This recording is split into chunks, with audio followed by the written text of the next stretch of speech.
గౌరవ ముఖ్యమంత్రి నేతృత్వంలో ప్రజాపాలన ప్రారంభంగానే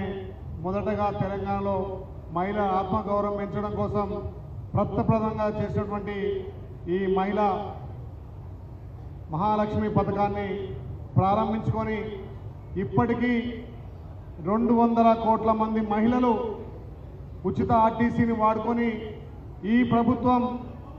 6,680 కోట్లు కేటాయించి తెలంగాణ రాష్ట్ర వ్యాప్తంగా మహిళల ఆత్మగౌరవంతో పాటు మహిళలకు ఉచిత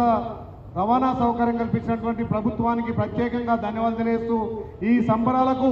ముఖ్య అతిథిగా విచ్చేసినటువంటి పెద్దలు రాష్ట్ర డిప్యూటీ సీఎం గారు బట్టి విక్రమార్క గారి పెద్దలకు ఆర్ఎండ్బి శాఖ మార్చులు కోమటిరెడ్డి వెంకరెడ్డి గారికి ఆర్టీసీ శాఖ మార్చులు బీసీల ముద్దుబిడ్డ పొన్నం ప్రభాకర్ గారికి ఎండి గారికి అదేవిధంగా ఆర్టీసీ అధికారులకు ఇక్కడ వచ్చే పేరందరికీ పేరున ధన్యవాదాలు తెలియజేస్తూ ఈ ప్రభుత్వం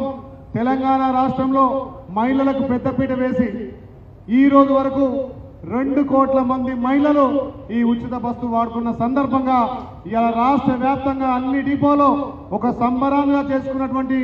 ఈ కార్యక్రమం దీనికోసం ప్రత్యేకంగా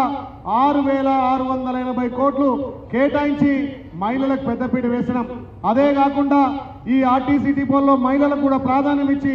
ఆర్టీసీలో మహిళలకు సొంత బస్సులు ఇచ్చి వాళ్ళ కాళ్ళ మీద వాళ్ళు నిలబడే విధంగా ఇలా మన రాష్ట్ర ప్రభుత్వం పెద్ద ఎత్తున నిర్ణయం తీసుకొని తెలంగాణలో ఆత్మ గౌరవం పెరిగే విధంగా మహిళలకు పెద్దపీట వేసినటువంటి ప్రభుత్వం మన ప్రజా ప్రభుత్వం. అదేవిధంగా అన్ని వర్గాలను కలుపుకొని ఇలా నిజంగా గత ప్రభుత్వాల్లో ఆర్టీసీ మునిగిపోతుందంటే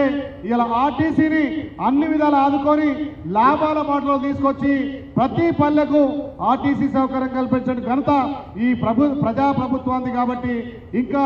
ఆయా గ్రామాలలో బస్ సౌకర్యం పునరుద్ధరించడం కోసం మన గౌరవ ముఖ్యమంత్రి నేతృత్వంలో ఇప్పుడే డిప్యూటీ సీఎం గారు కూడా ఈ ఆర్టీసీకి కూడా అత్యధికంగా నిధులిచ్చి కొత్త బస్సులు కొనుగోలు చేయడానికి ఇప్పుడే మన గౌరవ ముఖ్యమంత్రి గారు మన డిప్యూటీ ముఖ్యమంత్రి గారు కూడా పర్మిషన్ ఇవ్వడం చాలా సంతోషం. అదేవిధంగా మా ఆలయ నియోజకవర్గం యాదగిరిగుట్ట తిరుపతి మొదటి తిరుపతిగా ఉన్నటువంటి యాదగిరిగుట్టలో అన్న గుట్టపై పోవడానికి మహాలక్ష్మి పథకం వర్తిస్తలేదన్న అక్కడ వచ్చే భక్తులకు మహిళల కొండపై పోవడానికి ఆర్టీసీ మహాలక్ష్మి పథకాన్ని కూడా వర్తింపజేయాలని చెప్పి మా ప్రాంతంలో కూడా కొన్ని కొత్త బస్సులు ఇవ్వాల్సిందిగా ఈ సందర్భంగా మా మంత్రివర్యులను మా డిప్యూటీ సీఎం గారు కోరుతూ ఈ సంబరాలు నిర్వహిస్తున్నటువంటి తెలంగాణ రాష్ట్ర వ్యాప్తంగా కూడా మహిళల గౌరవం పెంచినందుకు మన ప్రభుత్వాన్ని అభినందిస్తూ నిజంగా చాలా సంతోషం. ఇలా మహిళలు ఆత్మ గౌరవంతో